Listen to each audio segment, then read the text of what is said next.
Welcome to the BNB Investing Podcast for real estate investors.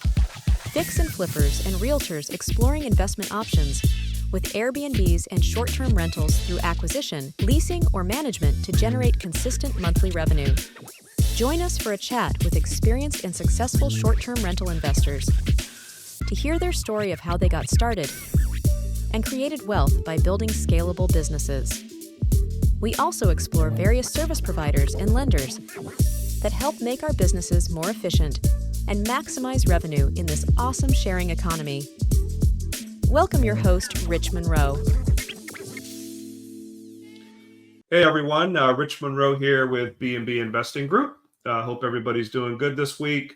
As usual, BNB Investing Group kind of helps investors navigate the short-term rental model, whether you're doing acquisitions, the master lease strategy, or managing properties. I'm super excited this week. I've got a friend of mine, Gary, that's going to be walking us through he and his wife's short-term rental business. We had the pleasure of meeting a few months back when I stopped over at their property in Jacksonville Beach. And I think I gave everybody on Facebook Live a kind of a tour of their property, their motel, a condo conversion they have down on Jacksonville Beach. And so, Gary, I appreciate you taking the time today to join us. Thank you. Yeah, thanks, Rich. Appreciate you having me on. And thank you for all you guys viewing. Hopefully we can offer you some helpful insights today. Awesome. Well, let's start out with kind of how you got started with short-term rentals and real estate. And I think you've been doing real estate for quite some time from an early age with your family. So interested to kind of hear how you got started. Sure. Yeah. So, from the time I could remember, my dad was in real estate, but actually had his brokerage by the time I came of an age that I could actually remember my childhood. But, I was always in an office, whether it was sending faxes, going to meet clients, looking at houses. So I was introduced at a very young age, kind of had that background with all the lingo and the real estate information, not realizing it at the time as a kid, but obviously coming in beneficial later in life. From there, I kind of fell into construction at a younger age as well and fell in love with it. Moved out to Florida, got in the new home construction industry, just kind of chasing after, the way we were raised. You go work for a company, you work your way to the top. And that's kind of the blueprint for success for what our world has taught us to do. So I kind of went that route, made it to the top of the food chain, had great financial success in the business, but it didn't feel like success.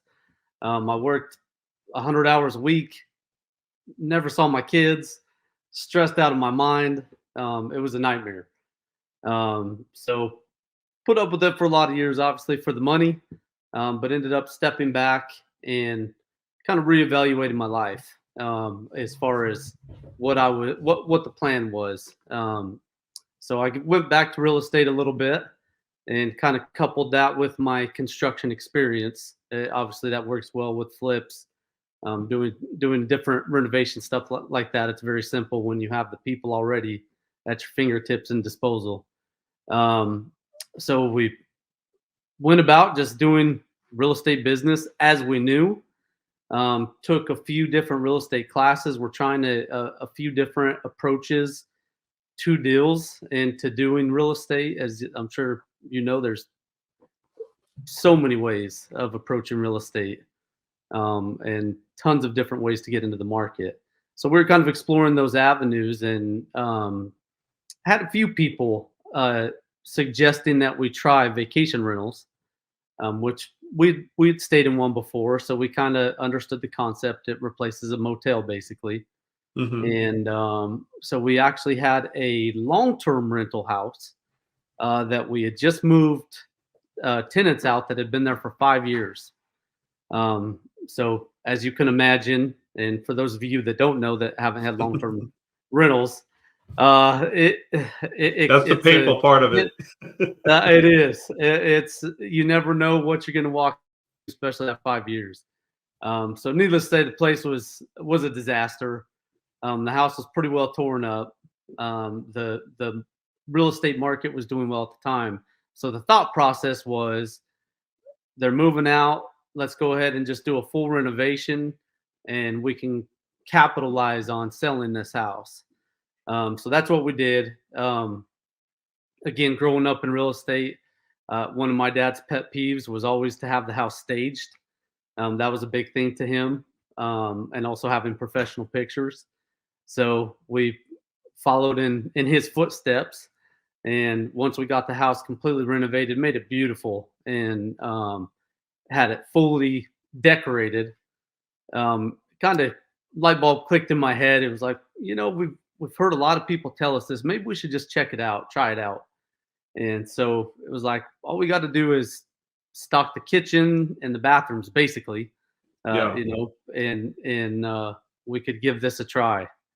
So Gary, at that point though, Gary, your main business was kind of fix and flipping at that point. You were mainly doing, rehabs and then selling the properties. Is that what the main business was back then? We had long-term rentals. We were dabbling in some new approaches of owner financing, buying some places on terms. So we're dabbling just in some new approaches to obtaining real estate, with kind of no game plan, to be honest with you. We were just kind of going into it head first, leaving an industry that I'd been in for almost 20 years, or over 20 years, I guess, at that point. And going completely into real estate, which I was familiar with, I was comfortable with, but hadn't really done much beyond the buy and sell. So I hadn't dabbled in anything different than purchasing, holding for a couple of years, fixing it up, and reselling. So at that point, we had a few different deals going on. This just happened to be a rental that the lease came up. So I went ahead, stocked the kitchen, stocked the bathrooms. I had just put the house on MLS for showings, and thought, well, maybe we'll get a couple stays in between. I'll get to test it, but at the same time, we'll show the house. It's staged anyway. And within 24 hours, and this was a house in Jacksonville, a single family house in a community, nothing special about it. And within 24 hours, I had the whole next month booked. Nice. And so it went from a rental. We were getting about $1,400 a month at that time, and I think that first month it was gross was about $6,500. Nice. And so immediately it had my attention, and again, every day wasn't booked, but for the most part it was booked up, and I had realtors blowing up my phone. They wanted to show the house, and I kind of put myself in a bad situation. I wouldn't advise anybody do it that way. It wasn't a good way to approach it. Yeah, we actually do. We're doing that. Yeah, we're doing that right now, actually, with one of our lake house properties. But you're right; it is a conflicting process, because obviously, when you're showing a house, you do open houses. It's usually done on the weekends, and your bookings are usually going to be consistently on your weekends. So it's like in direct conflict with it. But exactly. Yeah. Well, and I had tons of. I mean, I would have multiple realtors calling me. Again, the market was getting hot at that time here. And they'd call me, and it was like, okay, I have next Tuesday between 11 a.m. and 1 p.m. for you to come and see it if you want to. And ultimately it ended up like 2 or 3 different people trying to fit in that time. And it got to the point, because I want to say within 48 hours, I had almost a second month fully booked. So I kind of got to the position where I was like, okay, I need to either take it offline for a vacation rental, or I need to take it off the MLS and not have it for sale. Right. And obviously just running the numbers of the little bit I knew, it wasn't feasible to sell it at that time. If Mhm. it was going to continue generating revenue, I could get a big lump sum right off the top, or it could be a milk cow and keep providing for a long time. Definitely, Uh, definitely. So yeah, what so we so ended up you pulling it off the market. pulling off the market, so you kept it as a short-term rental. Yep. And were you tag teaming with you and your wife? Was your wife handling some of the work that was involved, or? So at that time it was only me, and Mhm. and I had an older brother who was doing the real estate stuff with me as well. We're kind of partners in it on the financial aspect and just kind of coming up with deals. That's how it started as. Mhm. Again, when we had the immediate success on the first one, it was like, okay, it really got my attention. It was like, we need to look at this. I think that first month, I believe the net earnings were about 4,500. And again, this was a $1,400 a month rental. So getting an extra 3,000 on top of that was significant. Absolutely. Yeah. So we just went ahead and kept in that motion, and we started looking at the possibility of adding new ones. So of course that's what we did. And then we had a guest speaker at one of the seminars we were at who did Airbnbs, Mhm. and kind of gave us the thought of, hey, you don't have to own them. You can actually use other people's houses and Airbnb them. So we actually took that approach, gave it a shot, and sure enough, we picked up a couple more that we managed, just because we didn't want to throw all our eggs in one basket. It started off Yep. really well, but Mhm. you can't just jump off the cliff because it starts off well. Absolutely. Experience. Yeah, exactly. Um, Awesome. yeah, so one of the best pieces of advice that I had from the beginning was, do everything yourself. Don't get in and try to hire cleaners. Don't try to come into the vacation rental world with a plan of how you're going to run everything without touching it. Go in, put your hands on it, get your hands dirty, get the feel for it, then start setting up your team. So as we progressed, figured out, okay, this is something we want to do. This is a feasible option to produce income that's much easier than what I'd been doing for the previous 20 years. So we started. Yeah, and let's not minimize that. So I mean, you're basically, yeah. I mean, you're basically on your rehabs. You're kind of the main contractor doing those rehabs, right? In terms of Correct. Yep. upgrading kitchens, bathrooms, flooring, and so that we used to do a lot of rehabs as well. Albeit I'm not a contractor, we would have to hire contractors to get it Yeah. done. And I got burnt out just from the process, not necessarily me physically doing it, but just from the Yeah. oversight of it. Can become very stressful as well. When you have things that don't go, which typically happens on rehabs, that they're not always going to go the way that you think they're going to go, Always. right? Yeah. Yeah. Absolutely. Yeah, and that was definitely a benefit for me. I know all of it inside and out. But no, I shouldn't say all of it. I know most of it inside and out, and I had a lot of connections as well with contractors that had just worked for me over the years. Hmm. So I had a big connection of individuals. Unfortunately, most of them, I started out in Jacksonville in construction, Jacksonville, Florida.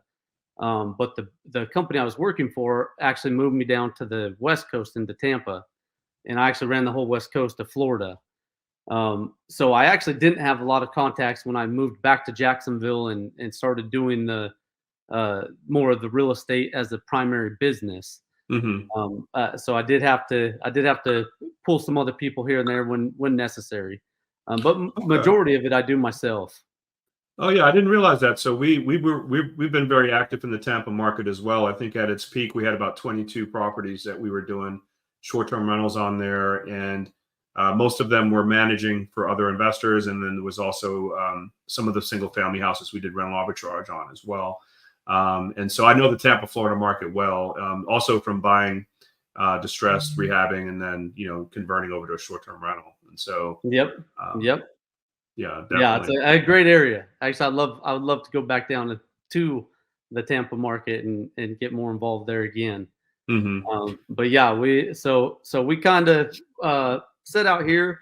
The beach condos you went to, again, it was kind of a happenstance. It was a realtor friend of mine who knew somebody there that needed a complete rehab on their place, which I hadn't really done one for anyone else. Typically, that's stuff I do for myself, just because I don't want the headache of working for somebody else. That was kind of what I was trying to get away from. But real nice lady, talked to her up front, said, "Hey, listen, let's work a deal. How about I'll do the rehab for you, but you let me Airbnb it after the fact." She's not she comes and goes, so she's not here all the time. And that's kind of what got us into the condo buildings over there. Yeah, and I'm gonna put the link to the Facebook Live tour that I did of your property there. I mean, you guys did an awesome job on the rehab. This was an older motel that Gary and his wife basically did full gut rehabs on multiple units there, and really expanded the footprint. Cutting holes in the floor. There's 2 levels, putting in a spiral staircase to make it a bigger floor plan. And just so folks can tie the two together, I'll put the link below on the tour that we did over there. You guys did an awesome job on that rehab. And you guys are gonna have to come back and stay in the one that we weren't done with yet. Yeah. So when we were there, when we were there, that Gary was still in the middle of, had a jigsaw in one hand and something else in another hand in the middle of doing stuff, and I interrupted him to do the tour. I'm anxious to come back over there. Definitely, we'll plan on that for sure. Yeah, we'll put you guys up in that one we just finished. Awesome, love it. Awesome, very cool. So we went there, and again, Rich, I should add in that my climbing the corporate ladder and chasing what I thought was success, and something to even to your viewers, a lot learned from that is that money's not the end game. Money's an important part. It's obviously a critical component to all this and is 100% necessary. But I think there's a lot of people. In fact, I think Tony Robbins says there's a success blueprint. What's your blueprint for success? Because that changes with everybody. And obviously mine has changed numerous times throughout my life. But my initial one was you climb the corporate ladder, you make a lot of money, and that's success. And that's exactly what I did. And it started out with, oh man, if I made 60,000, I'd be set. When you're young, and then it's 100,000, and then it's 200,000, and then it's 300,000, and you learn every mile marker you claim. It doesn't always feel like success. And I got to the point. I was making incredible money, but I wasn't. I had no happiness. So when I set out on the real estate endeavor and ultimately fell into the Airbnb aspect of it, I was seeking time. I was trying to get back time I lost with my kids, time I lost with my wife, and time I lost of myself, really. And trying to figure out how can I balance this and have freedom of time. So financial gain wasn't necessarily my motive. It was more time, which is why I ultimately pursued the vacation rental side of it, because I've learned early on. We trained our cleaners have been with us the entire time. We trained them. We had checklists. We showed them everything we expected, and thank God we got a great group of girls. Brazilian, they're hard workers, they're loving, they're kind, they're trustworthy. So we're very fortunate in that, and they do exactly what we asked of them. So we learned that we could run a vacation rental business and it's minimal time. I mean, Minimal time. Yeah. literally, probably. I mean, we could do everything we do probably 4 hours a week, and we set it up that way from the beginning to have the freedom of time. We Absolutely. started traveling, doing a ton of family road trips. We put our kids into homeschool so we could come and go as we wanted to. Nice. Which turned out being perfect because then COVID happened and everybody had to be homeschooled anyway. Right. And we were already set up with it. Yeah. How many properties do you have under management in the portfolio? So we have 11 right now. Mhm. We had 15, but some of the single family houses we turned back to long-term rentals. Sure. One was sold. The 3 are long-term rentals, and I'm sorry, 2 are long-term rentals. One I'm living in, which is the first one I started with. That's where I am right now. Cool.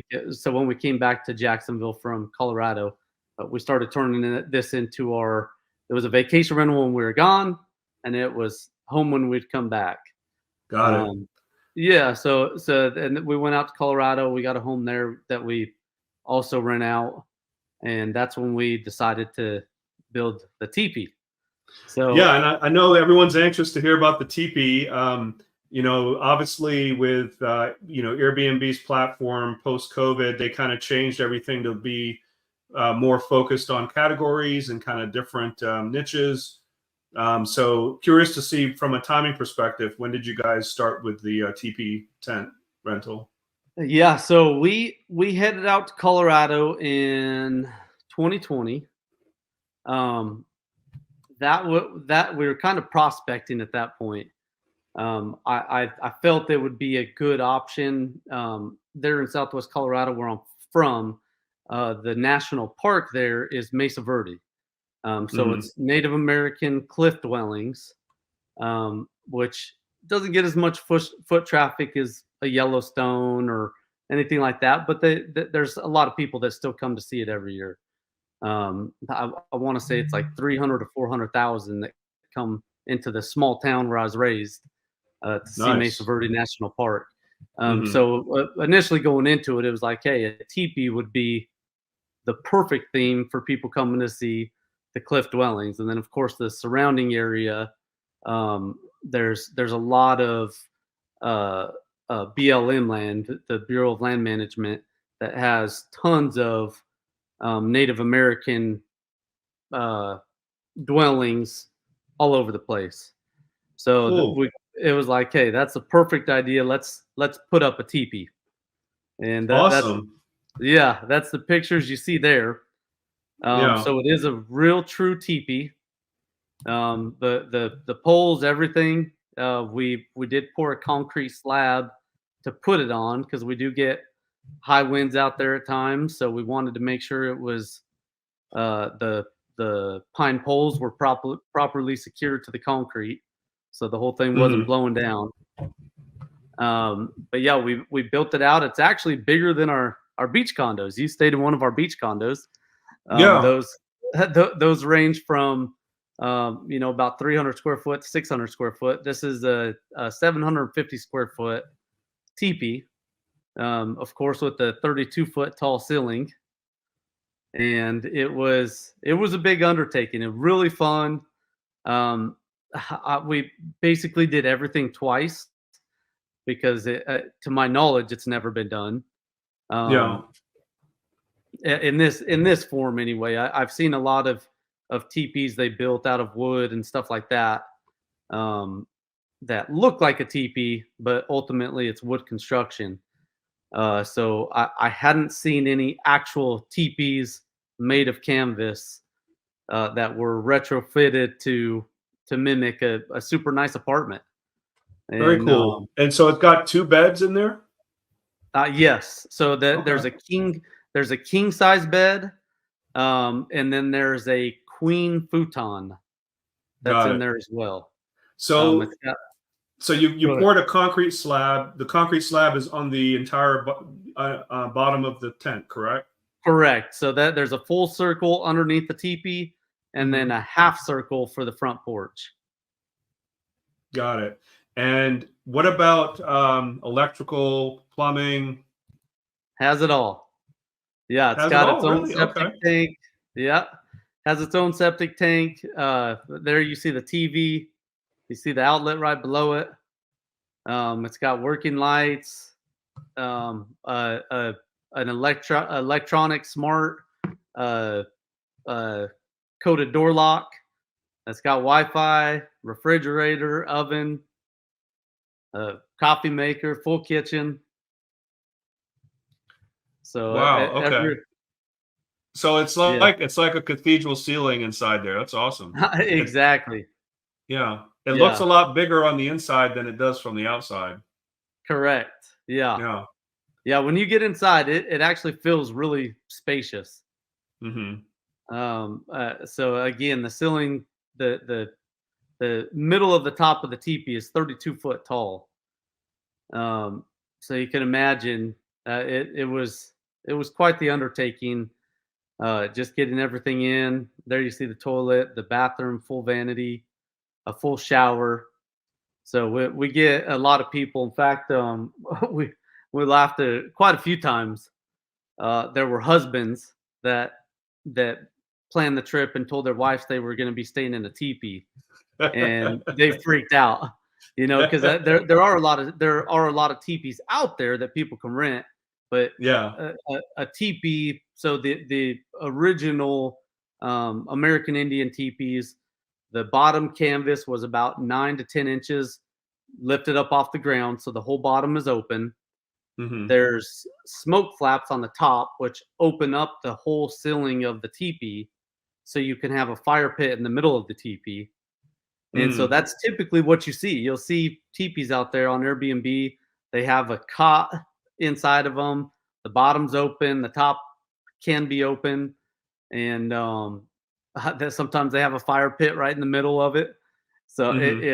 it's camping in a sense, or glamping in a sense, but Yeah. not quite like how we did it. So No, I would yeah, a lot definitely of call. I would definitely call yours a luxury teepee. yeah, Right. absolutely it is. Yeah.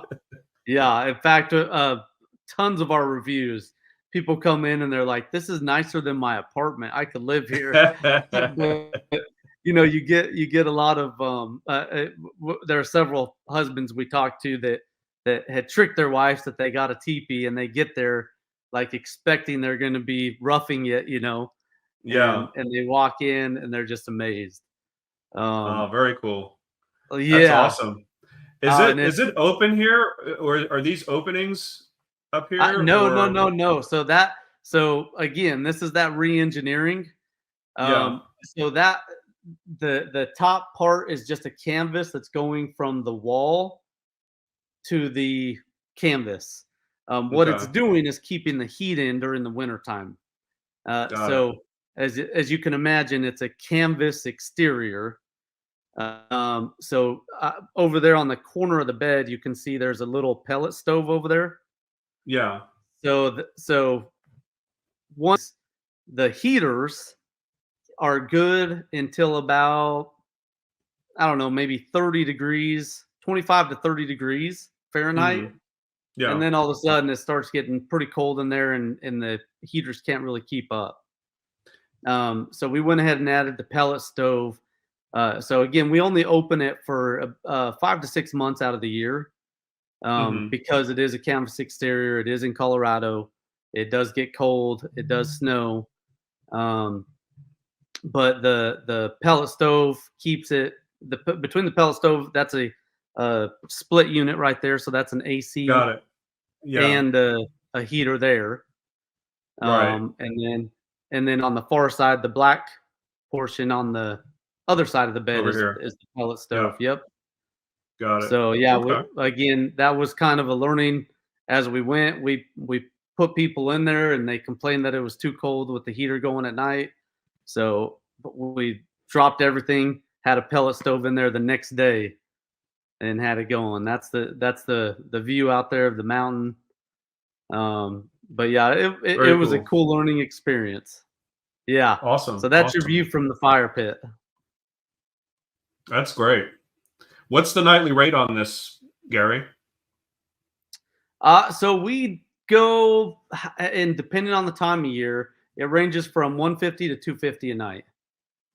We could probably get more out of it if we wanted to, but again, it's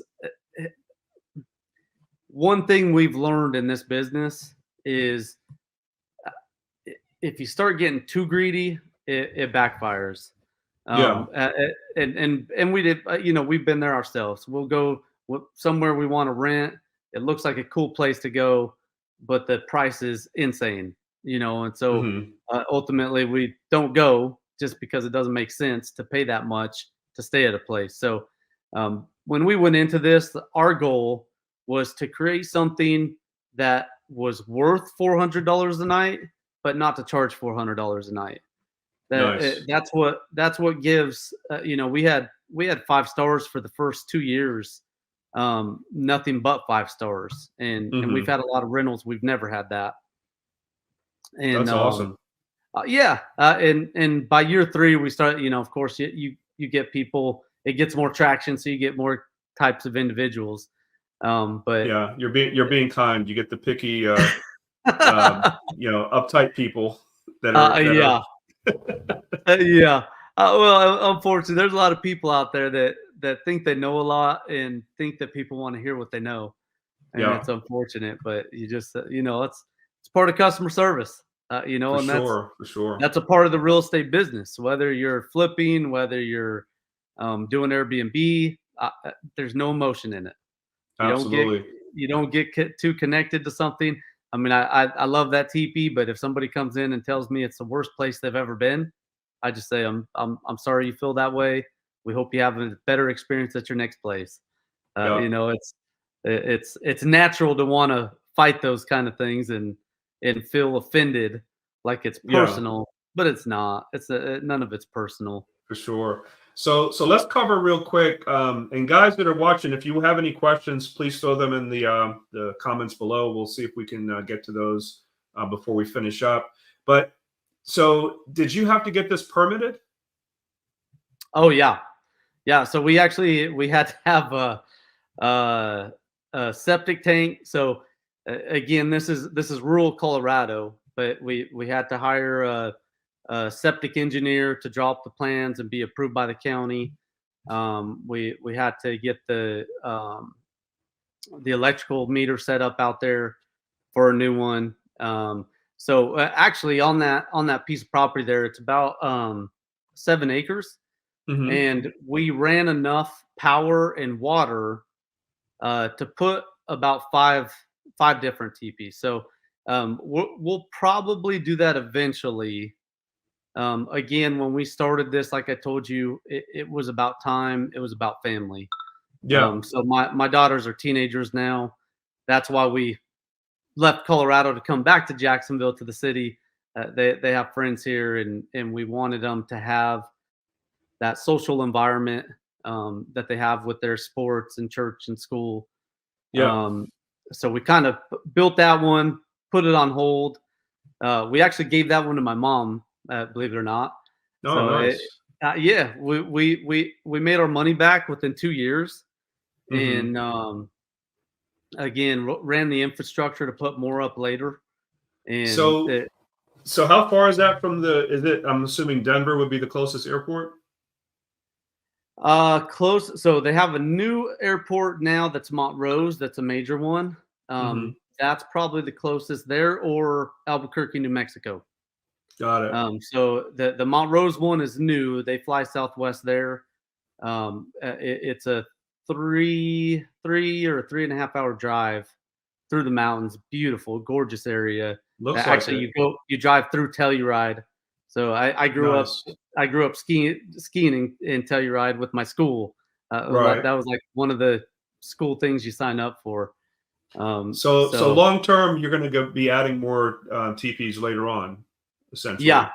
So actually, when we saw you, we were trying to bring them to the East Coast. We were going to try to buy some land up there in Georgia. We had been looking in the Blue Ridge Mountains, Tennessee, North Carolina, all that area.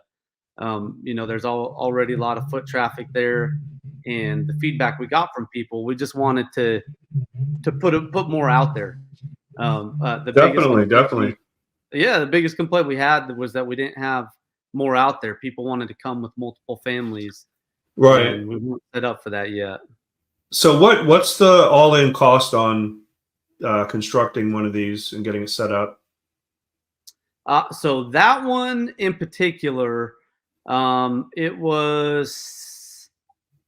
we capped out at about 68,000, and Wow. there was a lot of trial and error. So I think if I were to do it again, I think I could easily do it for 40,000. Wow. Probably less. Yeah. But we were setting up an infrastructure to be able to have more.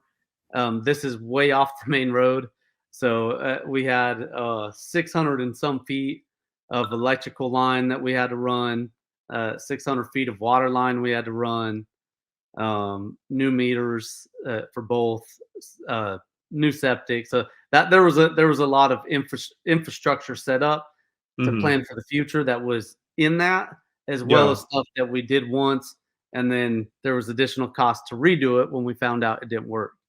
We had to re-engineer the whole thing to keep water out. Essentially, you're trying to make it just like an indoor apartment, just like a room that you live in your house. We wanted to bring that same comfort to people where they feel like they're camping, but they But not have, really. but it's super luxurious. Like you feel like you're out in the woods, kind of, that Mhm. makes you feel a little bit stronger about yourself. But then you step in and you got the hot water and the amazing shower with all the spray nozzles and steam and everything you could want in there. So that's super luxurious and comfortable, but it feels rustic. So Yeah, no, most definitely. And for those of you that are watching, and the next time you visit that area, I know I will plan on staying there. I'll put the Airbnb listing link out there as well.